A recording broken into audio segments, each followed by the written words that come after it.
প্রত্যেকটা মানুষ না খুবই স্বার্থপর। সবসময় মার কাছে অনেক কিছু চাই যে আমাকে এটা দাও, সেটা দাও, এই ধন দাও, এই সম্পদ দাও।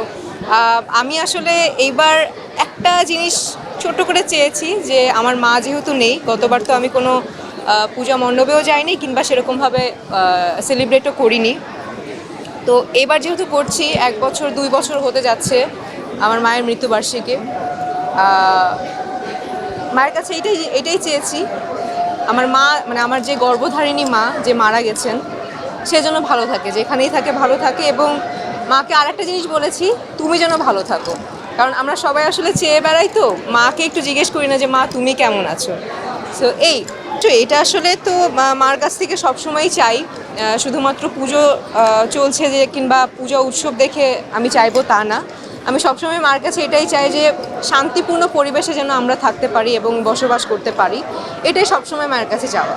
উৎসব তো আসলে আমাদের হিন্দু ধর্ম অবলম্বীদের আসলে সবচেয়ে বড় উৎসব হচ্ছে দুর্গাপুজো।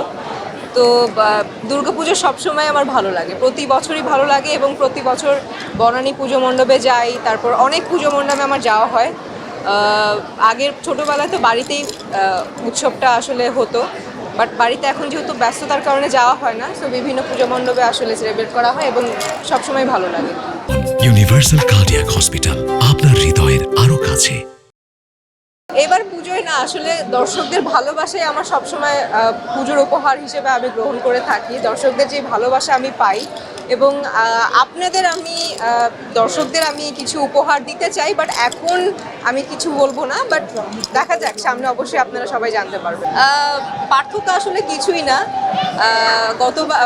গত যেই ছোটোবেলায় যেই পুজোগুলো হতো, সেই পুজোগুলো বাড়িতে কাটানো হতো। এখন আসলে ঢাকা শহরেই বিভিন্ন পূজা মণ্ডপে বিভিন্ন প্রতিমা দেখে আসলে কাটানো হয়।